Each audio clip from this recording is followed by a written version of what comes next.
Jakarta bergerak cepat, namun ironisnya, warganya seringkali tidak.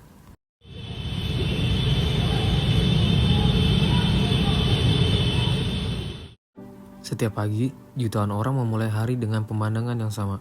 Antrean kendaraan yang mengular, suara klakson yang bersahutan, dan perjalanan yang seharusnya hanya memakan waktu beberapa menit berubah menjadi berjam-jam. Kemacetan di Jakarta bukan lagi sekedar ketidaknyamanan. Waktu terbuang di jalan, produktivitas menurun, dan kualitas hidup masyarakat ikut terdampak. Bagi sebagian orang, kemacetan bahkan telah menjadi rutinitas yang sulit dipisahkan dari kehidupan sehari-hari. Di balik padatnya kendaraan yang terlihat setiap hari, terdapat persoalan yang jauh lebih kompleks. Pertumbuhan jumlah kendaraan, perkembangan kawasan perkotaan, hingga kebutuhan mobilitas masyarakat yang terus meningkat menjadi tantangan besar bagi pemerintah dalam menciptakan sistem transportasi yang efektif dan berkelanjutan. Kondisi ini menunjukkan bahwa kemacetan tidak bisa diselesaikan hanya dengan menambah jalan atau membangun infrastruktur baru, tetapi juga memerlukan perencanaan yang matang, integrasi antar moda transportasi, serta koordinasi antar lembaga. Karena itu, penanganan kemacetan tidak dapat dilakukan oleh satu pihak saja. Dibutuhkan koordinasi lintas sektor, mulai dari perencanaan infrastruktur, pengembangan transportasi umum, sinkronisasi kebijakan antar instansi, hingga kerjasama antara pemerintahan pusat dan pemerintah daerah agar setiap kebijakan dapat berjalan dengan efektif. Salah satu lembaga yang memiliki peran penting dalam proses koordinasi tersebut adalah Kementerian Koordinator Bidang Infrastruktur dan Pembangunan Kewilayahan atau Kemenko IPK. Kementerian ini dipimpin oleh Menteri Koordinator Bidang Infrastruktur dan Pembangunan Kewilayahan Agus Harimurti Yudhoyono atau AHY. Kemenko IPK bertugas mengkoordinasikan, menyinkronkan, dan mengevaluasi kebijakan berbagai kementerian dan lembaga yang berkaitan dengan pembangunan infrastruktur dan kewilayahan. Ruang lingkupnya meliputi sektor transportasi, jalan, perkeretaapian, pelabuhan, bandar udara, perumahan, tata ruang, hingga pembangunan wilayah. Dengan peran tersebut, Kemenko IPK memastikan berbagai program pembangunan dapat berjalan selaras, saling mendukung, dan menghasilkan sistem infrastruktur serta transportasi yang lebih terintegritas bagi masyarakat. Kami mengunjungi kantor Kemenko IPK yang berada di Jalan MH Tamrin, Jakarta Pusat, dan berkesempatan mewawancarai Ibu Hermin Esti Setiawati, SOS MSI, yang menjabat sebagai Asisten Deputi Konektivitas Darat dan Perkeretaapian di Kemenko IPK. Melalui wawancara ini, kami ingin mengetahui bagaimana pemerintah memandang akar permasalahan kemacetan Jakarta dan tantangan yang dihadapi. Berikut hasil wawancara kami.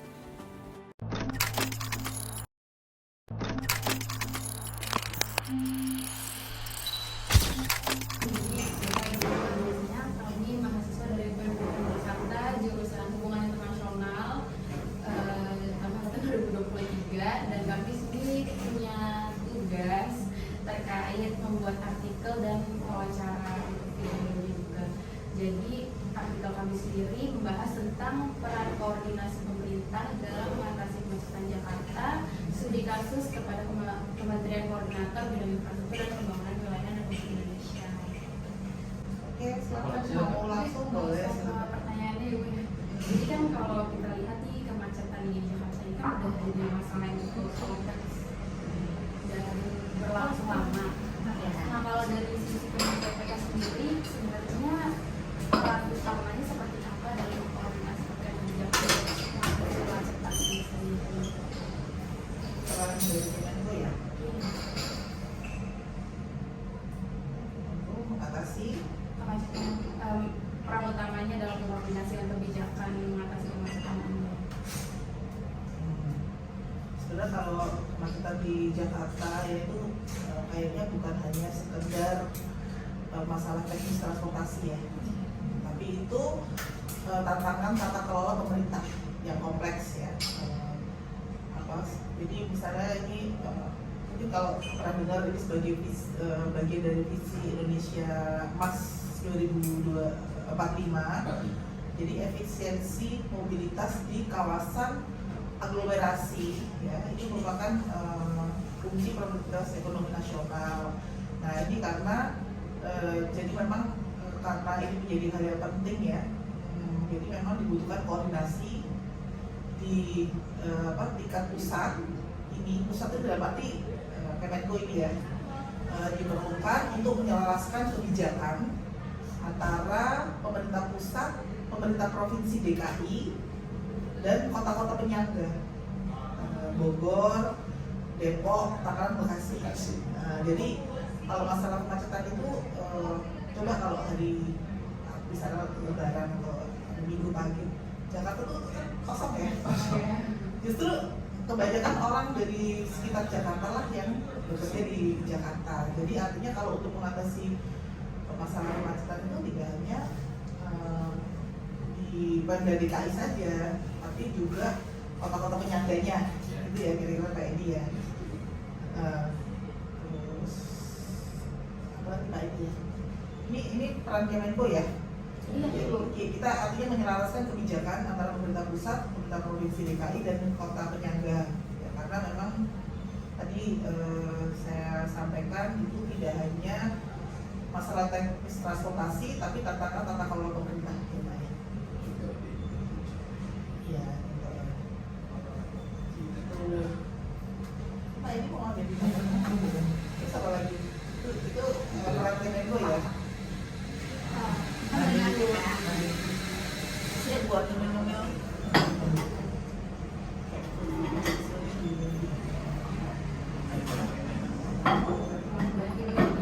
Apa santai aja ya.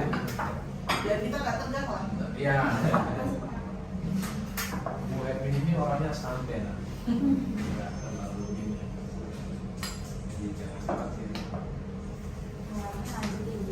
Tadi kan disebutkan kalau penanganan itu butuh kolaborasi ke banyak daerah kayak Depok, Bekasi, Bogor gitu karena penanganannya melibatkan banyak pihak. Gimana sih Kemenko IPK menjelaskan kebutuhan antara kementerian teknis dan pemerintah daerah agar tetap sejalan gitu kan? Pasti mungkin dari pemerintah daerah punya visionnya sendiri atau ternyata tidak selaras dengan kebijakan lainnya gitu. Tadi mungkin saya sama Pak Edi sudah sampaikan kalau Kementerian Koordinator itu menjalankan peran debottlenecking ya, dan sinkronisasi. Jadi kalau ini menurut kami ya memang untuk sinkronisasi itu bisa vertikal, bisa horizontal. Nah, setelah itu kita juga harus memikirkan mitigasi risikonya. Nah, mungkin sinkronisasi secara vertikal ya, misalnya memastikan kebijakan pusat.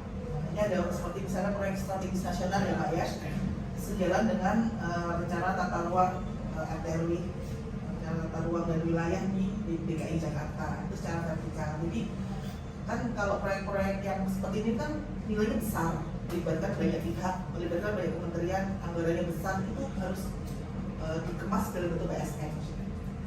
Itu sinkronisasi vertikal itu karena melibatkan kementerian lembaga. Lalu kalau horizontal itu artinya kita dengan kementerian teknis ya, sinkronisasi horizontal mengkoordinasikan kementerian perhubungan, kementerian PU misalnya ya, lalu lembaga terkait untuk menyusun strategi transportasi. Itu peran Kemenko. Dan tentunya untuk menyusun, untuk ada permasalahan tadi ya misalnya kemacetan, kita juga harus menyusun mitigasi resiko. Kemudian mitigasi resiko, jadi kita menganalisis dampak kebijakan yang kita buat, lalu misalnya ya salah satu contoh ini analisis dampak kebijakan kita buat untuk kira-kira resiko apa yang akan terjadi kalau kita membuat kebijakan, memitigasi jangan sampai misalnya nih contoh untuk truk ya Pak, odol, kalau dengar odol nggak kendaraan overload atau dimensi. Nah, misalnya kita melakukan pembatasan truk gitu ya untuk itu bagaimana kita memitigasi supaya tidak ada demo kayak gitu ya kan, itu banyak sekali yang harus kita lakukan ya.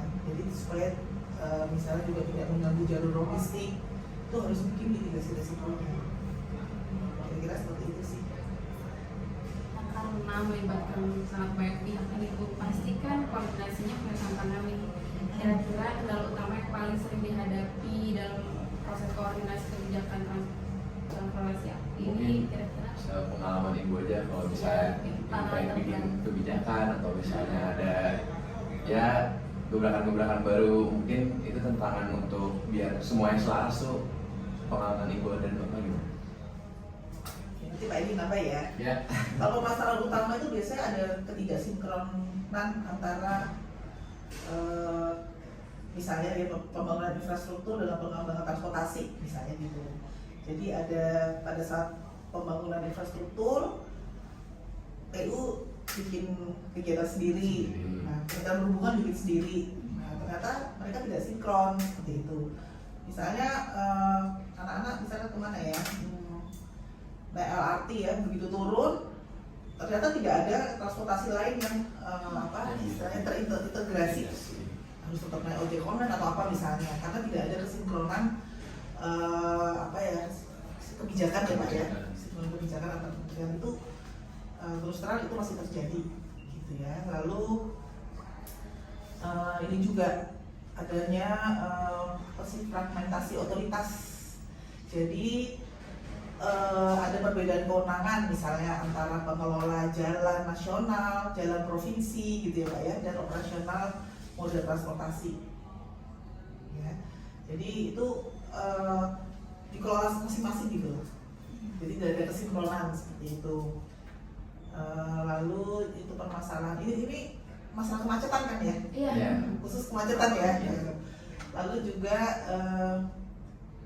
misalnya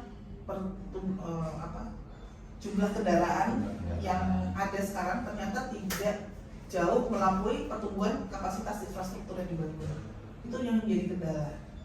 Nah, kenapa? Ya mungkin sekarang pemerintah lebih banyak membangun infrastruktur jalan dibanding membangun transportasi umum ya Pak ya. Itu yang kejadian ya. Sekarang jalan tol di mana-mana bagus, tapi kan kendaraannya juga banyak.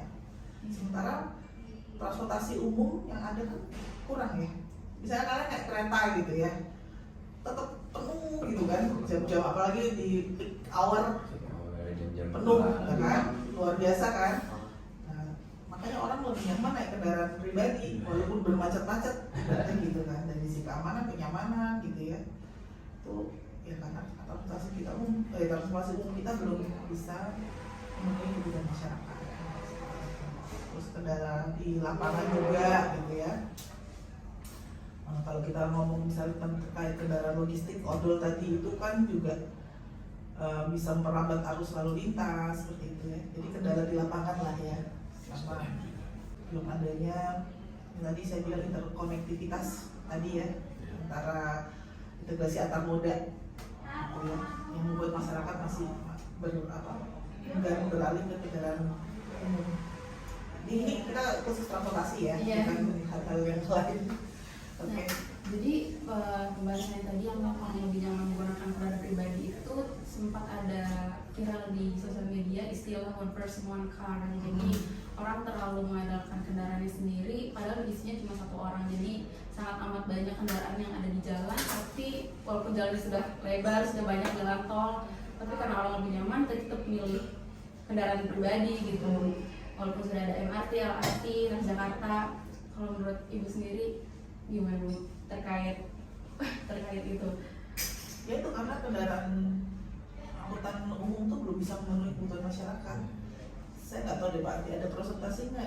Kalau setahu saya kalau kereta api yang kayak ada di Jakarta ya, di Jabodetabek itu hanya nggak sampai 20% lah memenuhi kebutuhan masyarakat gitu, sangat jauh. Sebenarnya ada sih contoh dari negara-negara maju ya, cuma mungkin itu terlalu detail ya. Tapi kalau secara umum, artinya memang transportasi umum yang kita punya itu belum bisa memenuhi kebutuhan masyarakat. Gitu. Makanya kan ya di jalan masih ya, kereta penuh ya, bis penuh, di jalan penuh gitu. Seperti itulah.